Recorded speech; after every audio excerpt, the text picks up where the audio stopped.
Muy buenas noches para todos nuestros de Rigorífico de Poesía. Es un gusto poder hoy desde Tributa, como todos los martes, poder generar estos espacios culturales y académicos. Tributa, una empresa dedicada a la prestación de servicios contables, tributarios y jurídicos, nos permite que podamos tener estos espacios de enriquecimiento con diferentes invitados. El día de hoy tendremos un invitado eh, con el cual ya habíamos tenido una agradable tertulia. Paradójicamente fue nuestro primer invitado a Rigorífico de Poesía, Alberto, el día 29 de junio del año presente. Por aquí ya está Alberto, voy a enviar la invitación.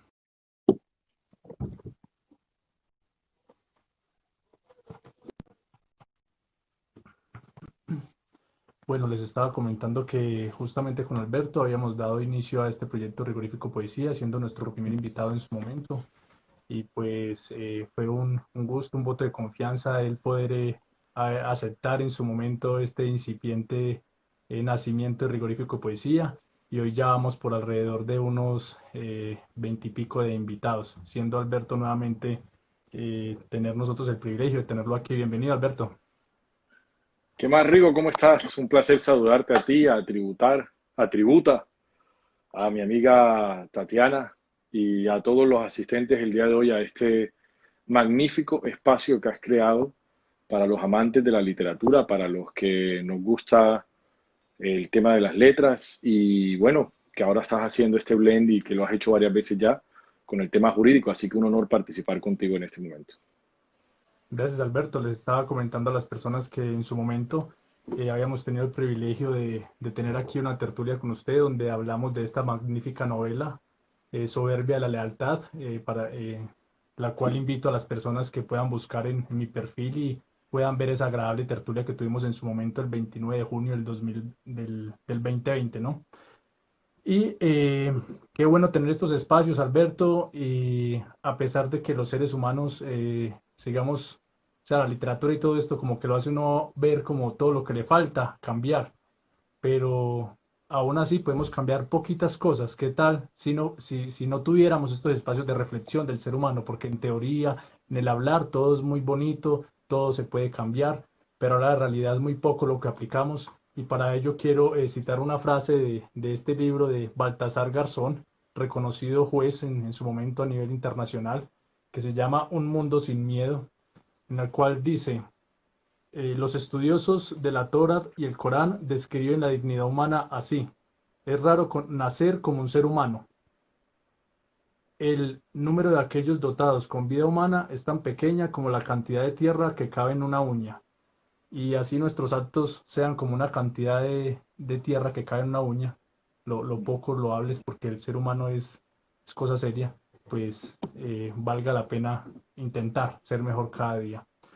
Bueno, el Así perfil de es. nuestro invitado: Alberto Páez Bastidas, abogado, columnista de Zona Cero, conciliador en Derecho, socio de Alumbra Asesores, profesor universitario, ha participado en cursos de profundización en Derecho Comercial, Corporativo, Arbitraje Nacional e Internacional, magíster en Literatura de la Universidad Javeriana, doctorando en Derecho de la Universidad de Salamanca en España, tiene 37 años. Adicional a ello tiene un club deportivo de alto rendimiento como Labor Pro Bono y una novela, Soberbia de la Lealtad, y su secuela que está en elaboración. Entonces, Alberto, hoy vamos a hablar sobre la tesis de maestría en que en su momento usted propuso, sobre los saberes literarios como herramientas narrativas, empáticas y persuasivas en la argumentación jurídica práctica. Y para ello quiero tener una cita de aquel famoso abogado y político español, y una lectura obligatoria para todos quienes en su momento iniciamos la carrera de Derecho, que se encuentra en el libro El alma de la toga.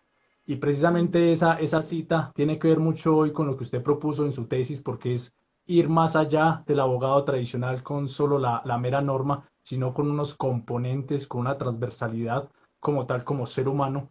Y la cita de este libro, El alma de la toga, dice: un filósofo, un jurista, un pensador deben llamar a la razón del público con útiles de la razón misma. Pero el pintor, el músico, el dramaturgo, el novelista deben determinar la sensación. y por el camino del sentimiento inducir al público al raciocinio. El abogado es un escritor y un orador, dos veces artista. En el abogado hay tres escritores: el historiador, el novelista y el dialéctico. Ante todo, un historiador, porque la primera tarea del abogado es narrar hechos. De narrarlos bien a narrarlos mal va un mundo. Alberto, y precisamente eso es lo que usted propone en su tesis de maestría. Háblenos acerca, por favor, de este término. Siempre yo termino haciendo la payasada porque no sé inglés y me toca a mí hacer acá de bufón, pero eso es parte del paisaje. ¿Cómo se pronuncia esta palabra? De narrar hechos y todo esto. ¿Story qué? ¿Cómo es que es? El legal storytelling. Ok. Eso. Bueno, primero voy a empezar por esa idea que dijiste tú para tratar de ser lo más concisos posibles con el tema de Benjamin. Y Benjamin era pues un historiador que decía que efectivamente yo lo utilizo como insumo principal porque él hablaba y mis alumnos de mis clases lo conocen perfectamente porque lo cito permanentemente, ya que él tenía la magia de ser historiador, filósofo, escritor. Yo creo que los críticos de Benjamin saben perfectamente que uno de los hitos más importantes es su idea de las constelaciones al momento de hacer evidencias o tener evidencia al momento de reconstruir los hechos y cómo el historiador también crea historias a partir de los enlaces que en teoría genera al momento de crear una historia a partir de fuentes. Algo similar de lo que hacemos los abogados con las evidencias, con el material probatorio, con los elementos de prueba. Al final los abogados normalmente en nuestra permanente, en el litigio, sobre todo en el ejercicio práctico, eh, no somos testigos de los hechos, no vivenciamos algo, sino que cogemos una historia que nos trae una persona que para ellos fue real y la traducimos a un mundo jurídico a partir de unas evidencias. Y ahí toca hacer un enlace, una conexión entre las evidencias, el papel, la historia, la lógica, lo que es más probable, lo que no es probable, lo que es creíble y lo que no es creíble del tema. Entonces, completamente de acuerdo con tu cita, pero además me atrevo a utilizar la de Benjamin en exceso para decirte que completamente de acuerdo con ese perfil. Pero para poder llegar al tema del legal storytelling es que normalmente ese tema bastante, no me atrevo a decir irónico, porque bueno, yo soy egresado, para mí obviamente tendré mis contendores y bueno, se respeta 100%, pero para mí de la mejor facultad de Derecho del país, que es la Facultad de Derecho de la Pontificia Universidad Javeriana, pero es que no se llama Facultad de Derecho, se llama Facultad de Ciencias Jurídicas.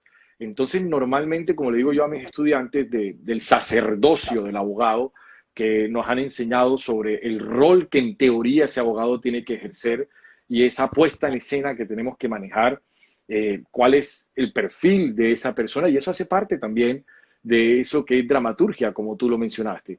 Pero si le sumamos a eso de que obviamente la pretensión del abogado de querer a través de los silogismos tratar de comprobar una ciencia predecible, cuando lo que tratamos son hechos humanos interpretables, completamente subjetivados, es bastante interesante. Entonces, por supuesto que sí.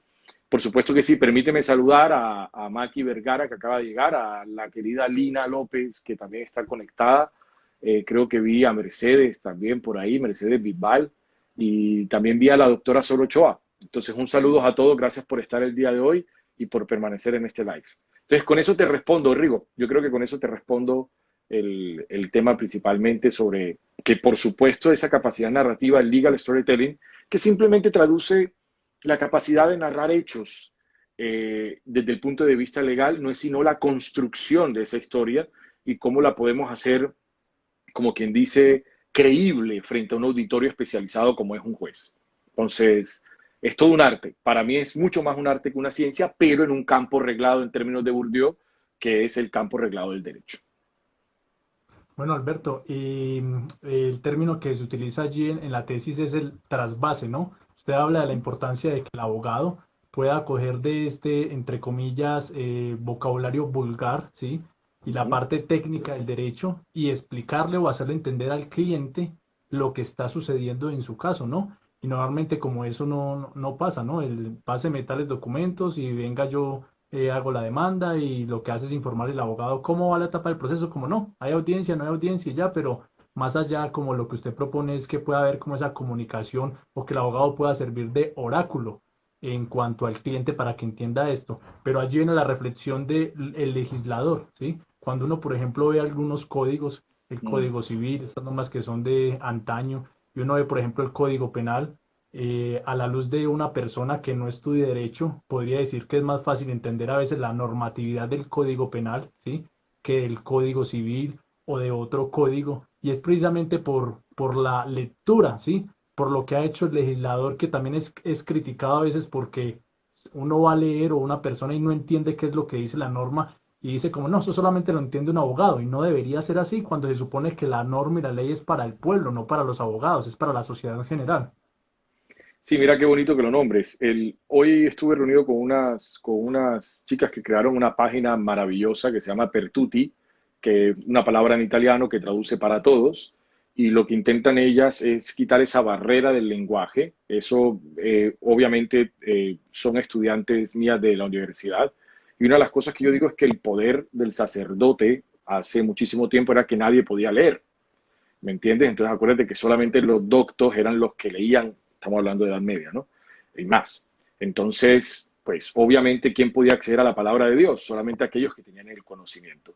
Eso es algo que los abogados se siguen apropiando y que estas chicas a través de esa página han querido, si se puede decir, desestructurar el tema de poner una barrera del lenguaje. Yo soy, a diferencia de muchas otras personas, sí creo en la, si se puede decir, tecnicidad de la defensa. Yo sí creo que hay que ser pulcros en el lenguaje, porque obviamente es la mezcla entre una cosa y otra. Pero el hecho de ser pulcro en el lenguaje no significa que yo no pueda, de alguna manera u otra, traducir ese lenguaje técnico a mi cliente, que es lo que tú nombras. Entonces hay que unir las cosas. Claro, cuando yo digo indubio pro reo, cuando yo digo requisito sine qua non, o cuando yo digo venga acá, que lo que hay es una tipicidad tal vez que no se cumple en este caso debido a la antijuricidad, que no logra configurarse, pues solamente nos entendemos entre nosotros. Pero si yo logro decirle a mi cliente, no, sine qua non significa un requisito que sí, solo sí se cumple, puede pasar a tal. Y si yo le digo que indubio pro reo es que simplemente una norma o cualquier tipo de interpretación tiene que favorecer a aquel que es procesado, la gente, como maestro, el abogado tiene que actuar, como lo dices tú, como una guía, una luz, para que su cliente, que es un neófito de esos términos, al menos termine ilustrado, que él sepa que lo que firma lo entendió y que simplemente lo que tú haces es representarlo. Yo siempre insisto en la palabra representación, que la hemos menospreciado muchas veces. Representar es hablar por otro, no por mí mismo. Entonces, muchas veces los abogados toman decisiones que los abogados no avalan, perdón, los clientes no avalan y simplemente le pareció la correcta, o al contrario, los abogados permiten que sus clientes tomen decisiones que les perjudican y no les explican correctamente las consecuencias. Entonces, creo yo que ese sopeso es lo correcto y que a eso me refiero yo en la tesis de maestría, en el acto pedagógico del abogado de ilustrar a su cliente a la vez de que lo ilustra no solamente en una información correcta de la decisión que tiene que tomar para su caso, pero también en los conceptos jurídicos que son complejos y que debe traducir para que esa decisión sea mejor. Entonces sí, completamente de acuerdo. Se nota que le leíste la tesis de arriba abajo porque es uno de los corazones del texto, así que sí, claro que sí. Bueno, Alberto, y otra parte que me llamó la atención de la tesis es que dice que la literatura no es una simple manifestación artística que se caracteriza por carecer de un fin práctico fuera del goce estético, ¿sí? Y allí Ujú. usted menciona, es que lo que se pretende con la literatura también es predecir comportamientos y conocernos a nosotros mismos. En ese momento yo pensé en una charla que tuve hace poco con un psiquiatra de la ciudad de Pereira, el cual le apasiona la literatura y también ha hecho posgrados en literatura. En este momento también cursa un doctorado, usted en este momento en Derecho, pero él en literatura. Y él decía, cuando el ser humano en su maestría de literatura, decía, cuando el ser humano está leyendo y lee que un personaje estaba corriendo, el cerebro de quien está leyendo asimila como si estuviera corriendo. Puede llegar a mandar mensajes al cerebro como si estuviera corriendo la persona que está leyendo. Entonces yo pensé en el artículo 57 del Código Penal, ¿sí? Donde aparte de hablar anterior a los agravantes, los atenuantes, habla de unas circunstancias de menor punibilidad, ¿sí? Entonces es lo que conocemos como Ujú. ira e intenso dolor. Y allí en el artículo 57 del Código Penal dice, numeral 3, el obrar en estado de emoción, pasiones cruzables o de temor intenso. Entonces yo lo relacioné con lo que usted dice en la tesis, ¿no? De que la literatura no solamente es algo estético, sino que predecir comportamientos y conocerlos a fondo. Completamente de acuerdo, Rigo, no solamente con el psiquiatra que tiene los estudios, sino con el hecho de que esa creencia del abogado, que es un poco no solo prepotente, sino soberbia, de creer que el derecho no tiene ficcionalidades, es absurda. O sea, la literatura me encanta que el tema novela y lo demás, por ejemplo, en inglés se utiliza la palabra fiction. El tema de la ficcionalidad es un tema que hemos nosotros menospreciado, pero por simple ignorancia. Una de las formas más fáciles que yo formo a mis propios abogados dentro de la firma que dirijo es a través de mood courts. ¿Y qué son los mood courts? Pues simulaciones de la realidad. ¿Qué es una novela sino la simulación de una realidad? Y nadie llega más preparado a la realidad si no está, sino aquel que se prepara correctamente en el mood court de la literatura, como digo yo. Entonces, yo le digo una frase a mis estudiantes permanentemente. Para mí viajar es uno de los placeres de la vida. Es más, con mi mujer viajo permanentemente y es casi que una obligación al año. La pandemia nos cortó las alas en ese punto, pero es casi que una obligación. Pero uno de los temas más importantes es que si no puedes viajar, pues lee libros. Es la forma más sencilla, te lo dije también en la entrevista pasada. Entonces, tal cual como lo dices tú, la literatura, y esto creo que ya está neurológicamente probado, tiene la capacidad de ponerte en el lugar del otro. Y ahí es cuando yo toco el tema de la empatía. ¿Cómo podemos generar empatía si solamente he vivido una vida? Es imposible. Entonces yo le digo a los estudiantes, yo no puedo darles a ustedes la táctica de la empatía. La empatía es de esas cosas que sí o sí tienes que desarrollar viviéndola. Y hay dos formas, enfrentándote a esa vida y vivir y tener la vida de un rockstar o vivir la vida de otros a través de la literatura. Entonces yo creo que es una forma de darle experiencia a aquel que la adolece, ¿de acuerdo? Y no solamente eso, sino que no lo creo yo, creo que esa tesis tiene las suficientes fuentes como para demostrarnos que efectivamente el toque que nos da la literatura para el ejercicio práctico, para los ejemplos, para la historia, para la retórica, para utilizar hasta ejemplos dentro de las propias causas procesales y sin romper el campo reglado del derecho, es una de las mejores garantías que tiene un buen abogado para terminar efectivamente formado. Entonces, completamente de acuerdo. No solamente nos sirve para poder desarrollar esa empatía, no solamente nos sirve para generar la imaginación suficiente, sino que también nos sirve para desarrollar vocabulario, para tener mayor cultura, para poder estar mejor formados. Entonces, decir que eso no es práctica del litigio es seguir creyendo que el ejercer el derecho es simplemente aprenderse unas normas. Entonces la inteligencia artificial nos va a reemplazar así, tan fácil como la pongan. Y entonces si es simplemente aprender normas, vamos a quedar completamente desuetos en un abrir y cerrar de ojos. Y yo ahí recuerdo unas palabras de una entrevista de Fernando Soto Aparicio, nuestro querido escritor colombiano, donde él decía que el sistema de educación se Con debe tu haber retirado permiso, como Rigo, a los... me estoy Sí, tomando un té contigo aquí, así que con tu permiso. ah, no, tranquilo, bien pueda. Uh -huh. Eh, Alberto, entonces Fernando Soto Aparicio en una entrevista, él decía, sabemos que él escasamente estudió algunos años de primaria, pero una mente brillante. Y él decía que el sistema educativo se tiró a nuestros estudiantes, los padres, cuando mandan al hijo como en castigo, como vaya a leer un libro, porque se está portando mal.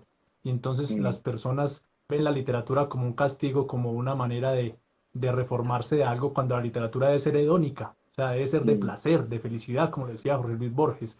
Y para la siguiente pregunta quiero hacer una introducción de este libro, Alberto, que salió este año, en el 2020, que escribió dos personas, Ana Cristina Restrepo. Se llama el libro El hereje, sobre nuestro querido magistrado Carlos Gaviria Díaz, ¿no? Una Uh persona pues muy importante para nosotros en el mundo del derecho y de la parte filosófica y literaria también, porque era un amante de la literatura. Y allí cuenta una anécdota sobre la importancia de la gramática y esto que usted plantea en la tesis. -huh. Dice, Carlos fue un magistrado que tuvo la virtud de la claridad. obsesivo por la gramática y la precisión. En una cena en honor a un reputado profesor extranjero, en la que se encontraban amigos de la corte, entre estos varios auxiliares de otros despachos, sacó un papel de su bolsillo. Todos esperaban que leyera unas palabras elogiosas al homenajeado o que recordara, haciendo gala de su memoria prodigiosa, alguna anécdota con él o recitara un poema de memoria. Para sorpresa de todos, leyó un párrafo de un artículo que el profesor había escrito hace poco con uno de los auxiliares presentes. Con cariño y su dosis característica de humor negro, terminó de leer el fragmento y preguntó si alguno había entendido algo. Ante el silencio que obtuvo por respuesta, soltó una carcajada y dijo que el famoso profesor había aprendido las malas costumbres de algunos de sus amigos de la corte. Todos, incluso el homenajeado y el auxiliar que habían sido objeto del dardo, lo secundaron con una carcajada. Entonces, acá hablando como de la importancia de darse a entender, ¿no? Ujú. Y la pregunta mía para usted es, en su experiencia como abogado, como litigante, ¿qué nos puede decir acerca de las sentencias, providencias, ya sea la Corte Suprema de Justicia, la Corte Constitucional, Corte Interamericana de Derechos Humanos? ¿Dónde ha podido usted ver que es más rico, o por lo menos lo que usted ha podido estudiar, donde pudiera una persona decir, hombre, tal corte, tal doctrinante, es rico no solamente en derecho, sino en gramática, en literatura, en parte de filosofía y demás? Bueno, una pregunta difícil. Mira que yo trato de hacer siempre cuando me hacen esa pregunta, pues ser lo más práctico posible porque entre gustos no hay disgustos. Mira que tú acabas de citar a Carlos Gaviria Díaz y como sabes, para muchos Carlos Gaviria Díaz fue literal un virus dentro del sistema, ¿no? Porque supo cómo adentrarse y luego meter muchas teorías liberales dentro de sus sentencias. Yo lo admiro de arriba abajo, independientemente que de pronto pueda separarme de muchos conceptos, como lo dices tú, es indudable de que es uno de los mejores magistrados que ha pisado cualquier corte del país. Mira que normalmente siempre buscamos en las altas cortes, la Corte Suprema de los Estados Unidos o las cortes francesas o hasta la israelí, he tenido la oportunidad de leerla, del Tribunal de Israel, en las diferentes investigaciones, ver cuáles son las más acordes. Mira la práctica de la Corte francesa que trata de tener sentencias muy cortas, muy puntuales, pero a veces uno siente que le falta explicar un poco más, pero nos vamos a la Corte Suprema de Justicia que saca un auto de 350 páginas y decimos, bueno, pero ¿qué es esta verborrea tan impresionante? Entonces, ¿cuál es ese punto medio donde uno podría decir, me interesa algo similar? Mira que en la práctica del derecho, cuando tú tienes un buen juez de tribunal o un buen juez del circuito, un juez que en verdad le importe el legado que está dejando, yo me he encontrado sentencias fabulosas de jueces de 5 páginas, 7 páginas, donde definen todo un tema de derecho con citas puntuales, resumen de hechos, con toda la profesionalidad. Y me las he encontrado, literal, he estado en Belén de Umbría, he estado en los tribunales de Barranquilla, de Bogotá, de Cali, y en cada uno de ellos a veces me he encontrado con la maravillosa sorpresa de tener jueces muy doctos, que no necesariamente pertenecen a las más altas cortes, que intentan cumplir ese principio, Rigo. ¿Cuál es el principio que intentan cumplir? Escribir conciso, claro, transparente, citando, fundamentado, para tratar de dar justicia. No se tiran 50 páginas de una sentencia, con 10, 8, 12 se encuentran perfectamente fundamentados y uno con eso da la suficiencia para que la gente tenga justicia en un caso concreto. Lo entiende tanto la parte como lo entiende la contraparte, como los dos abogados que están sentados, como los funcionarios que hacen parte del despacho. Entonces sí, a veces nos vamos para grandes doctrinantes, pero yo me quedo con esos buenos jueces que son los que más trabajan, que son los que están del día a día, que en verdad están tratando de dejar un legado siendo juez del circuito, juez de tribunal, siendo juez municipal, que cumplen con las reglas que aquí hablamos.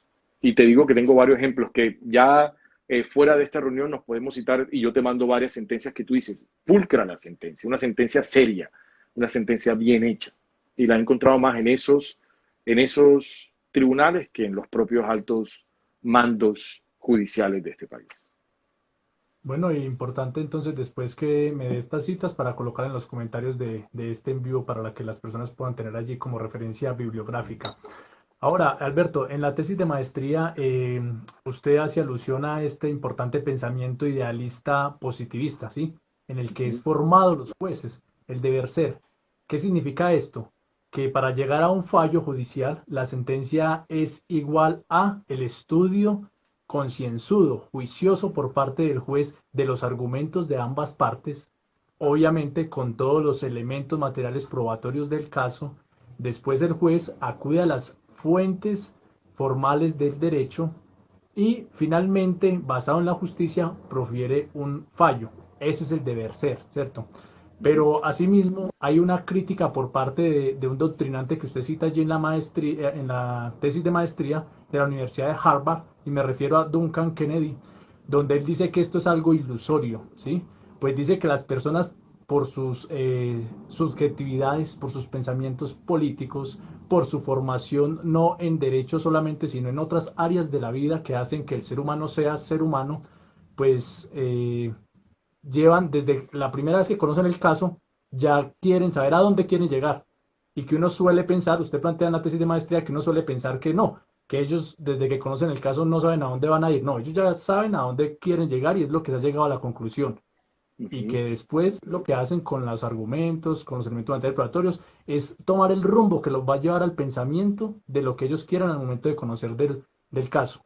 Y asimismo, pues acá en Colombia es peor la situación, ¿no? Porque bien lo plantea usted allí en la tesis de maestría, que la OCDE dice que debe haber 65 jueces por cada 100.000 habitantes. Pero aquí Ujú. en Colombia tenemos escasamente, llegamos como a 10 si no me equivoco, lo que usted cita allí, un promedio de 10,95 jueces. Entonces, la justicia nos está denegando justicia, el mismo Estado, ¿no? La acumulación de procesos en los despachos judiciales, y esto impide que el juez profundice a la hora de tomar una decisión. Entonces, es una de las críticas que hay en la tesis de maestría. Sin duda, Rigo, para tratar de darle cuerpo, porque haces un magnífico resumen, el tema de la sentencia a la que yo quiero llegar, que es la forma, el anacronismo que utilizo ahí como para poder resumir las palabras de Duncan Kennedy. Yo utilizo a Duncan Kennedy para demostrar algo que es, hombre, factual, que cuando uno llega a litigar lo nota. Los jueces tienen, hasta en las audiencias de conciliación, fallos, prefallos en su cabeza que claramente van descubriendo, sustentando a través del tiempo según las evidencias probatorias. Entonces, por supuesto que estamos hablando de la sentencia a la que quiero llegar, es una sentencia que construyo justificando en la ley y no que encuentro en la ley. ¿De acuerdo? Esa es la gran diferencia entre una de las tesis o no. La tesis atensa positivista y la tesis absolutamente realista de Duncan Kennedy. Sin embargo, para ir al problema de fondo, porque este va a ser un tema que además estoy tratando en mi doctorado, que es más en derecho, pero obviamente en la Universidad de Salamanca voy a aprovechar todos los conocimientos en literatura para esto, porque fue una de las cosas que hablé con el director, el doctor Bujosa, que va a ser el director de mi tesis, y es que efectivamente cómo podemos utilizar, ahí sí, y voy a darme la pela, porque en la tesis soy tímido diciendo que el derecho utiliza como herramienta de medio la literatura para tratar de utilizarlo de manera pedagógica o para poder hacer alegatos de conclusión o para poder tener dramaturgia y demás, elementos que la propia literatura nos puede enseñar para poder ejercer mejor la práctica del derecho. Pero en la tesis de doctorado lo que quiero probar, porque obviamente es un trámite investigativo, es que si es al contrario y el derecho se sujeta a la literatura, podemos corregir este problema que tú acabas de hablar. Y mira que no era un tema que supieras, acaba de surgir silvestre natural de esta conversación. Yo lo que digo es que sí, efectivamente, el hecho de adolecer de tantos jueces obliga a dar primacía al legal storytelling. O sea, si utilizamos esa herramienta que tiene el Código General del Proceso, que son las audiencias a voluntad de los jueces, si dejamos de darle prioridad al papel y más a la verbalización, si obligamos que los abogados digan sus argumentos en 5 o 7 minutos sobre por qué no se debe aceptar una excepción previa en vez de aceptar documentos de ida y venida, se podría solucionar el tema gravísimo que tenemos de congestión judicial a través de procesos serios de argumentación retórica y narrativa fuerte, tanto para el juez en formación como para las partes. Claro que podemos caer en el error de tener jueces no capacitados que terminen generando abusos. Por supuesto, siempre va a haber ese riesgo absoluto. Pero manejado de manera correcta, este problema que tú hablas, que sí, 65 jueces versus 9, estamos pero lejísimos para que haya un acceso real a la justicia. Pero lo que podemos hacer es darle herramientas a esos jueces para que traten de evacuar esas causas sobre fallos que ya se sabe cuál es el final de ese sentido. Y mira que lo hablaba con el profesor de Uppsala esta semana en el doctorado, de que ellos dicen algo similar. O sea, ¿por qué vamos a reabrir un trámite cuya ley se sabe perfectamente la conclusión de ese caso cuando no tengo pruebas diversas, cuando la ley es clara, cuando la jurisprudencia ya tiene unos precedentes establecidos? Entonces, ese tema me parece magnífico porque claro que allí lo que quiero decir es, ya no es el derecho utilizando la literatura como un medio, sino al contrario, sujetándose a la literatura es que va a lograr escapar de este grave problema que tiene de represamiento sobre causas repetidas, repetidas, repetidas que colapsan el sistema. ¿De acuerdo? Entonces, es un tema magnífico y bueno, lo has tocado y creo que espero divertirme en ese doctorado tratando de probar esas cosas. Y después nos divertiremos hablando sobre esa experiencia del doctorado, espero aquí en Rigorífico de Poesía en Claro que sí, primicia, ¿no? claro que sí, claro que sí. Alberto, allí yo recuerdo a la ex juez, ¿sí? Ruth Bader, que hace poco relativamente falleció, una mujer que fue integrante de la Corte Suprema de Estados Unidos y que marcó una historia en su trasegar por dicha corte, ¿sí? Por sus Ujú. posturas y demás, y leyendo un artículo, una entrevista que le realizaban a esta excelente mujer, ella decía, bueno, el periodista dice, para ella solamente en algunos casos muy complejos, refiriéndose a los casos que llegan a la corte, el pensamiento de la magistrada era, para ella solamente en algunos casos muy complejos pueden necesitar 50 páginas. ¿Cuáles? Los casos que se llevan ante la corte. Pero en los casos normales, la mayoría de los argumentos podrían hacerse en 20 o 30 páginas como mucho.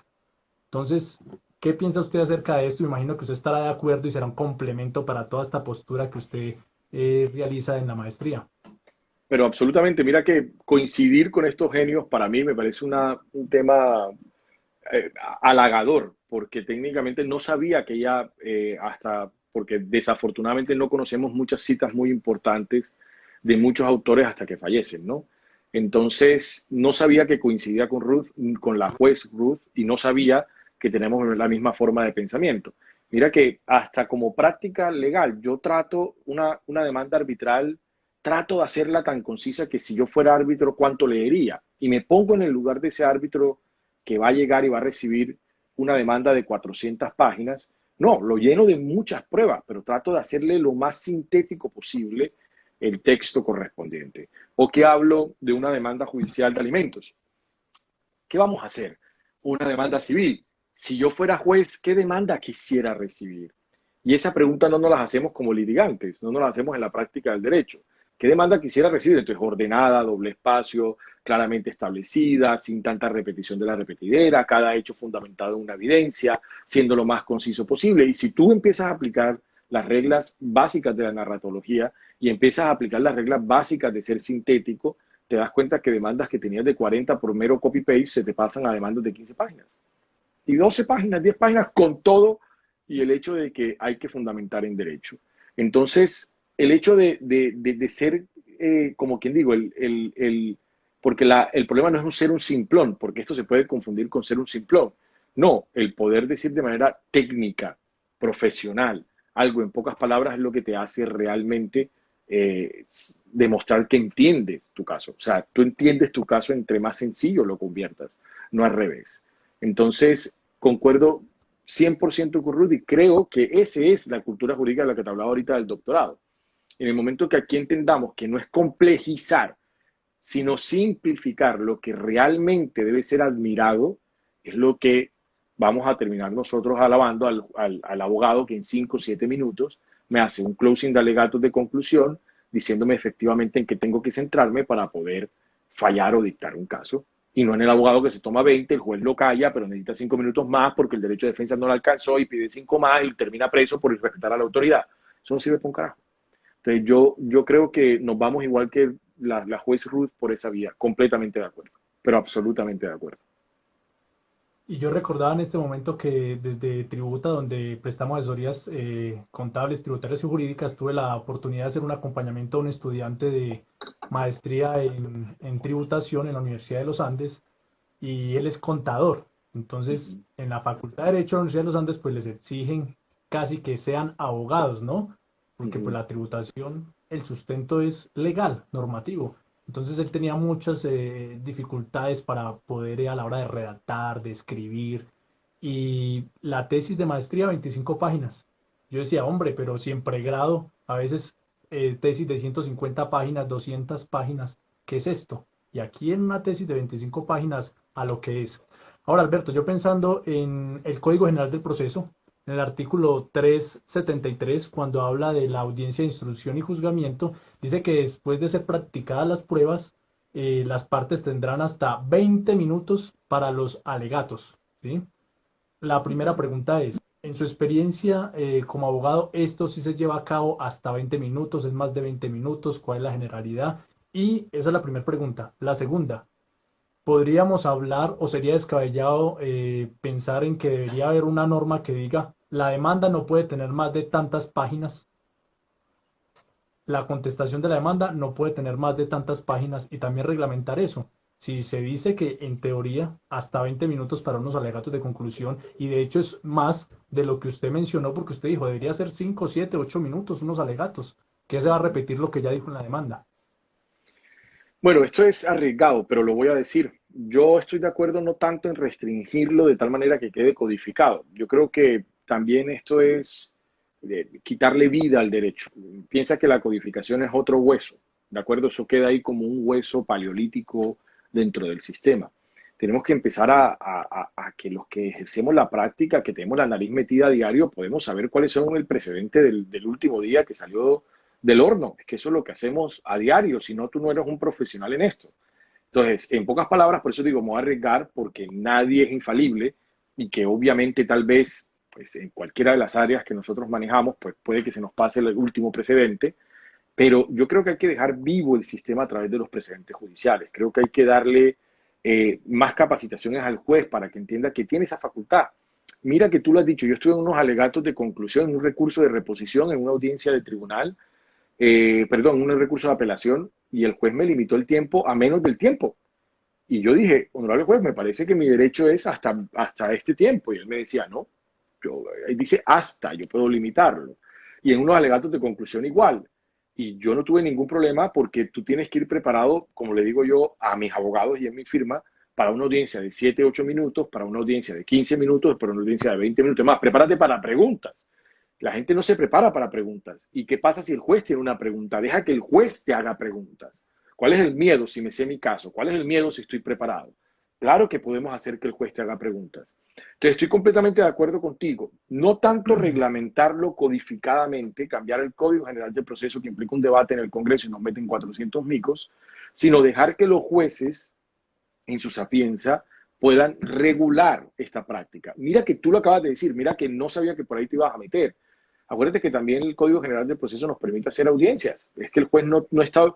La audiencia del 372 y la audiencia del 374 son el número mínimo de audiencias que el juez puede practicar, pero las puede condensar en una si se acaba la etapa probatoria y pasa directo a alegatos de conclusión y pasa directo a dictar o fecha para sentencia. Mira que no son las únicas audiencias, el juez puede tener otras audiencias, motu propio que él puede citar de oficio. Y en esa audiencia él puede generar esa práctica. Mira, voy a hacer las excepciones previas por audiencia. Las puedo definir. ¿Quién dice que no? ¿Dónde está prohibido que no? ¿De acuerdo? Entonces, al contrario, tienen 5 minutos para decirme por qué tengo que permitir que la excepción previa que tú me acabas de poner de la prescripción pase o no pase. No, no me convenciste. Vamos, accedamos a la primera audiencia de trámite. Punto. Y no nos demoramos 800 minutos. Y más con la virtualidad. Es que la virtualidad nos permite eso, evacuar etapas procesales. Obviamente que la celeridad no lastime la profesionalidad. Vamos a lo mismo. Claro que se puede ser práctico, claro que se puede ser sintético y claro que se puede ser profundo al mismo tiempo. Esa creencia de que yo tengo que decir algo en 200 palabras para ganarme un premio otra vez, a la verborrea jurídica, eh, hombre, ya está mandado a recoger. Si yo puedo decir esas 200 páginas en 20, bravo, eso es lo que te aplaudo, no al revés. Entonces, por supuesto, estoy completamente de acuerdo. No tanto limitarlo por ley, pero sí por la práctica judicial. Que tuvieran ellos la capacidad de decir, este proceso con 8 minutos está mal. Y si tú necesitas más tiempo, el honorable juez, como se dio cuenta, me faltó plazo, me regala o me da, por favor, me concede 5 minutos más para seguir sustentando el recurso. Y que sea un tema de tiempo que el juez regule sin ningún problema. Así es, Alberto. Y ahorita para el siguiente punto, quiero citar otra vez a Baltasar Garzón en este libro Un mundo sin miedo, que sería la orilla opuesta a lo que usted enmarcó en la tesis de maestría con un estudio al que usted acotó allí, que se realizó en su momento por parte de un psicólogo. Pero primero voy a leer la cita de Baltasar Garzón, donde él dice: si tuviera que volver a comenzar por el principio, elegiría de nuevo el estudio del derecho, porque creo que es la profesión que mejor forma al hombre, si se acompaña de una sólida formación humanista y comprometida con la sociedad. Y sí, el ganar dinero ocupa un segundo lugar. Pero vaya sorpresa, leyendo yo la tesis de maestría, habla de unos psicópatas, ¿sí? De un estudio que hizo un psicólogo donde en el escalafón, en el número 2 quedaron los abogados como psicópatas. Y allí dice que por un trastorno, ¿sí? Y define el trastorno de personalidad como un trastorno de la personalidad que se caracteriza por generar emociones poco profundas, tener poca tolerancia al estrés, falta de empatía, carecer del sentimiento de culpa, ser egocéntricos, tener carácter superficial, ser manipuladores, algo irresponsables, impulsivos y antisociales. Y en este estudio de Kevin Dutton, sí, el psicólogo, el abogado queda en el segundo lugar. Dice que solamente lo sobrepasa los gerentes de los CEO, ¿cierto? Los gerentes, los grandes gerentes, los de televisión, los de radio. También se mencionan los cocineros, se mencionan los cirujanos. Bueno, entonces, ¿qué pasa ahí? ¿La personalidad lleva a que estudie derecho o el derecho hace que se vuelva psicópata o es una combinación de todo y como todo hay regla general, hay excepciones, pero ¿qué pasa con este escalafón y con este estudio? ¿Qué piensa usted en cuanto a esto? Bueno, hay primero que aclarar que obviamente al aterrizar ese estudio a nuestro país hay que dividir en los diferentes tipos de profesión que tiene el derecho, ¿no?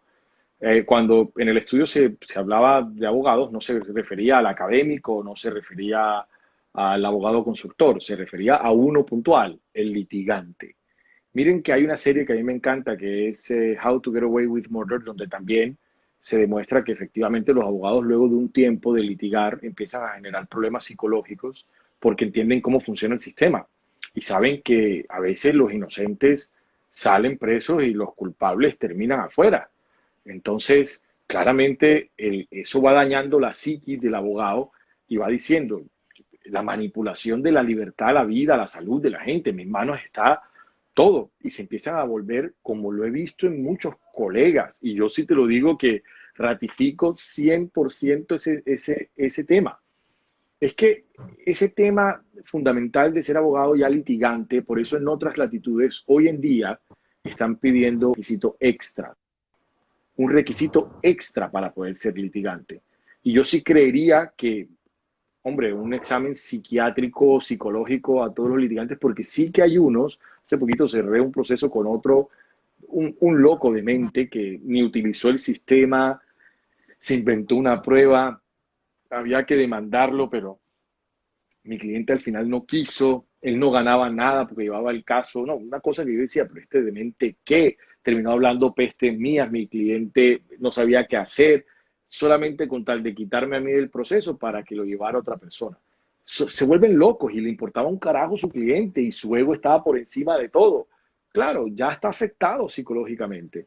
Entonces hay que tener mucho cuidado al ejercer esta profesión. Es más, mis estudiantes saben perfectamente esa frase porque yo se la repito a cada rato. Dedicarte a esto es poner en juego tu propio sistema personal. Es como el médico de urgencias. Es como aquel que trabaja con algo peligroso. Pero es que no porque ser litigante sea peligroso, sino porque tú juegas con vidas. Imagínate una abogada de familia que tiene que permitir que el padre vea al hijo, pero no lo logra. ¿Cómo llega a su casa teniendo a su hija todos los días ahí? O piensa en el abogado penalista que termina y no puede salvar a su cliente al cual le cree de una acusación que cree que es falsa. Y pone el recurso de apelación, el recurso, nada, no funciona. ¿Cómo duerme ese día? Entonces, la táctica que se han inventado los abogados, Rigo, y aquí sí te lo digo, que no estoy de acuerdo, es despersonalícese de los clientes. Son simples números y facturación. No, mejor vaya al psiquiatra y mejor vaya al psicólogo y haga catarsis. Porque si usted se despersonaliza de sus clientes, pues por supuesto que lo único que va a tener es un número y eso no es ejercer la profesión. Ejercer la profesión es apersonarse. Ah, que eso me cuesta emotivamente. Pues vaya al psicólogo, vaya al psiquiatra, téngalo, para que no se le dañe el cerebro. Pero sí, estoy de acuerdo contigo. Y bueno, también está citando mucho a Baltasar Garzón y qué pena lo que voy a decir. Acuérdate que a Baltasar Garzón también se le dañó la cabeza. Acuérdate que él no pierde el cargo de juez, sino porque viola el debido proceso interceptando la comunicación cliente-abogado para condenar a un tipo por lavado de activos y le importó un carajo. Y se voló la ley que decía que no podía interceptar la comunicación cliente-abogado. También se le tostó la cabeza porque tenía el poder en sus manos. Y él quería meter preso al tipo. Eso no es así, porque no existe una buena justicia si se viola el debido proceso, así sea real. Así que cuidado con Baltasar, está hablando también de su posición complicada, ¿no? Entonces lo cito, hay un argumento ad hominem para decirle a Baltasar, ojo, ojo, que hay que revisar esa cita porque me acuerdo de tu pasado también. Ahí yo recuerdo una conversación que sostenía con una amiga donde citaba a X personas y yo le dije, pero hasta Hitler, personas consideradas malvadas, si tiene un pensamiento loable, algo bueno, así actúe contrario, hay que tomar ese pensamiento y aplicarlo, ¿sí? Hasta los Ujú. más malvados o que en algún momento hacen las cosas contrario a lo que piensan, pues tienen algunas reflexiones que son buenas tomarlas y a practicarlas, ¿no? Eso es tan bueno que tú dices Entonces, que acuérdate que el vino o la cerveza, pues muchas veces al principio se consideró desecho, ¿no? Porque estaba muy fermentado, porque sabía mal, hasta que alguien le encontró sentido a la cosa. Hay veces que desechamos cosas que realmente son positivas, ¿no? Y terminan siendo el alma de la vida. sí. Ahora, usted precisamente para esto de, de los psicópatas y demás, pues hace mención de la empatía, ¿no? De la importancia de la empatía. Y precisamente en otras lecturas en algún momento se mencionaba que porque estos personajes que han sido considerados dictadores y demás, aparte de tener problemas de autoestima, los comparaban físicamente, como mire que la mayoría de estos, y comparaban algunos como son bajitos físicamente, esto, lo otro, los se consideraban feos físicamente, entonces desarrollaban la empatía, pero de manera mala, ¿sí? O sea, para Ujú. atraer a la gente, pero para hacer cosas malas. Pero aquí en esta tesis de maestría se habla de la empatía para lo bueno, ¿sí? Para poder derrotar esa parte de los psicópatas. Y es allí donde Ernesto Sábato dice, la literatura no es un pasatiempo ni una evasión, sino una forma, quizás la más completa y profunda de examinar la condición humana.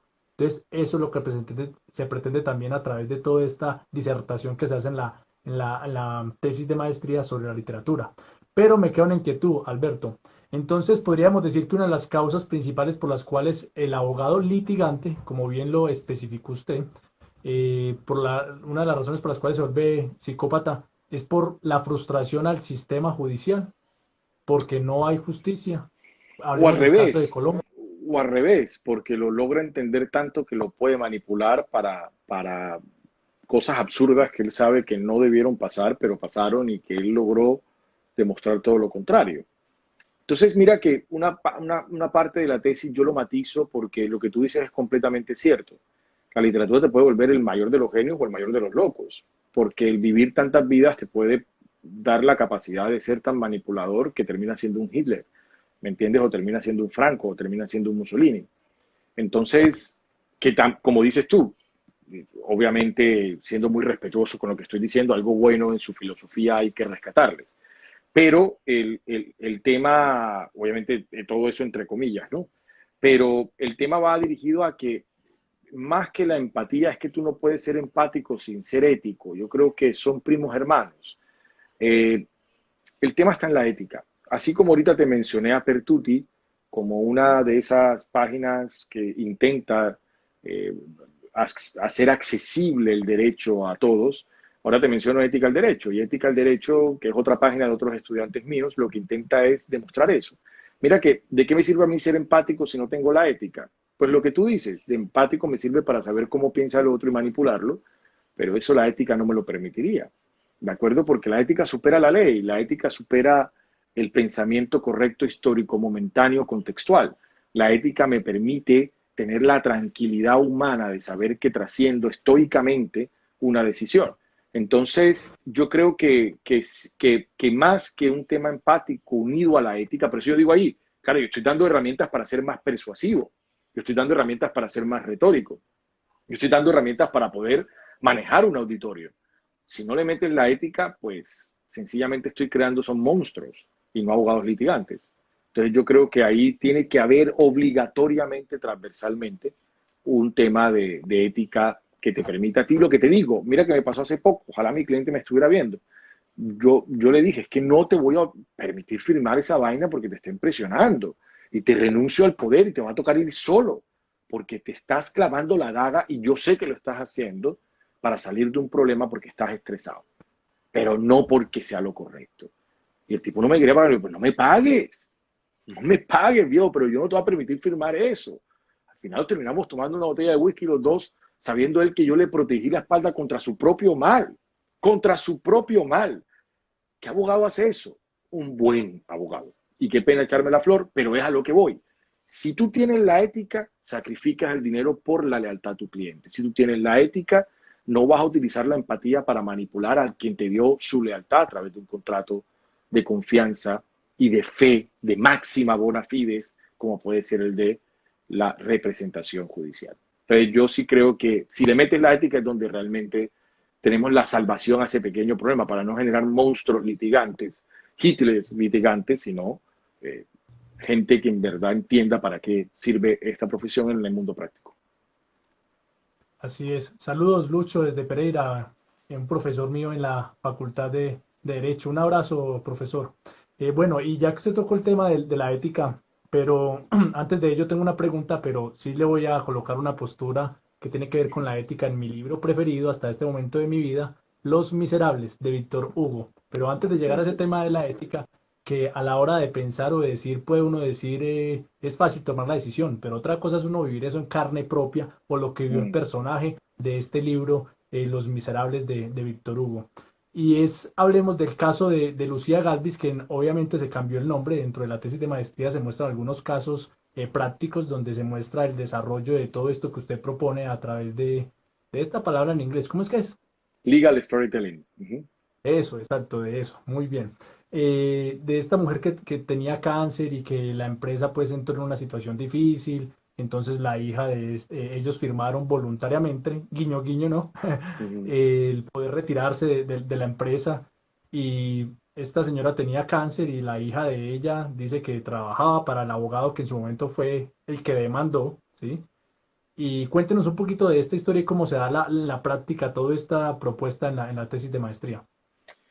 Bueno, mira que una de las cosas con las que yo estoy obsesionado, porque yo normalmente, una de las cosas más bonitas que uno tiene que hacer con sus estudiantes es, yo digo, bueno, la palabra que utilizo es desnudarse intelectualmente. O sea, es decir, tú no puedes mentirle a tu estudiante de que tú tienes la verdad revelada, sino que la perspectiva de tu análisis del conocimiento, que lo que quiere generar en ellos es la capacidad de aprender a preguntar, cuestionar y dudar, se hace bajo una epistemología.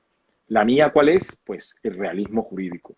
Y obviamente, irónicamente, mira lo que estoy diciendo, amarrado a la teoría literaria y amarrado a la teoría jurídica. Entonces, eso te lo estoy diciendo ¿por qué? Porque mi tesis, si no tuviera ese capítulo práctico, hombre, yo no lo puedo asentar en la realidad. Creo que cualquier teoría que no logra percibirse en la realidad o materializarse, pues pierde un poquitico de sentido, pierde un poco de maleabilidad, de tangibilidad. Exacto. Entonces yo siempre he propugnado para que eso que me estás diciendo en la realidad cómo se ve. Y ese caso es bien bonito porque efectivamente yo no estoy diciendo, ni mucho menos, que el abogado que defendía a la empresa, además lo admiro muchísimo como profesional, es un abogado muy exitoso. ¿Cuál es el nombre que pongo en el caso? Versus Banquestado. Banquestado, sí. El caso del banquestado. Entonces, en ese caso, donde me invento el nombre del banco, este abogado lo que intentó, porque es su función, fue demostrar que claramente se había informado, que claramente la otra persona se había leído y que claramente al ser una persona con cierto cargo, pues conocía efectivamente todos los procedimientos. A mí me parecía, y yo lo digo en la tesis, es magnífica la defensa, porque cambia completamente la narrativa de la demanda y la convierte como en una mea culpa. O sea, ¿cómo va a decir usted que es una gerente que no sabía lo que estaba haciendo, por favor? Como si usted fuera una mansa paloma. Y para mí fue muy Manejo convincente, más cuando de yo, pruebas, dice, claro, menciona él. claro, era muy buen abogado. Del otro lado, obviamente, estaba la víctima, donde se utilizó este tema principal, que además era real, de estas células cancerígenas y este tema de la enfermedad en su vida. Entonces, creo que la lucha de legal storytelling, que es lo que yo trato de poner ahí, es lo bonito de este sistema y de esta manera de manejar las cosas. Realmente lo que hay es un legal storytelling por la parte demandante que trata de sobreponerse al legal storytelling de la parte demandada y el juez va a creer uno más que otro y va a justificar su fallo conforme las evidencias que hay de cuál de los dos le cree más. Que eso es lo que trato de demostrar. ¿Cuál era más verosímil? Si técnicamente ambos tienen sentido, ambos son lógicos, ambos son hechos por muy buenos profesionales. Entonces, ¿cuál es mejor? Pues el que el juez creyó, pero tal vez el del banquestado estaba mejor fundamentado, pero le creyó más al otro. Y tan sencillo como fue así. Ustedes lo ven que se pierde en primera instancia, si no estoy mal, y en segunda es que realmente termina el fallo generando la posibilidad de ganancia. Entonces, estas son las cosas que yo obviamente trato de dar a entender. Realmente, ¿qué es un proceso judicial? Una lucha de legal storytelling, obviamente basados en evidencias probatorias, pero el que sea más el que me convenza más a mí como auditorio receptor es el que va a prevalecer. Bueno, Alberto, y ya para finalizar, dos últimos puntos. Uno de ellos es el de la ética, ¿sí? Pero ya se nos va a agotar el tiempo, entonces volvámonos a conectar para finalizar con los dos puntos y de esa manera ir redondeando la tertulia, ¿vale? Vale, vale, hermano, perfecto.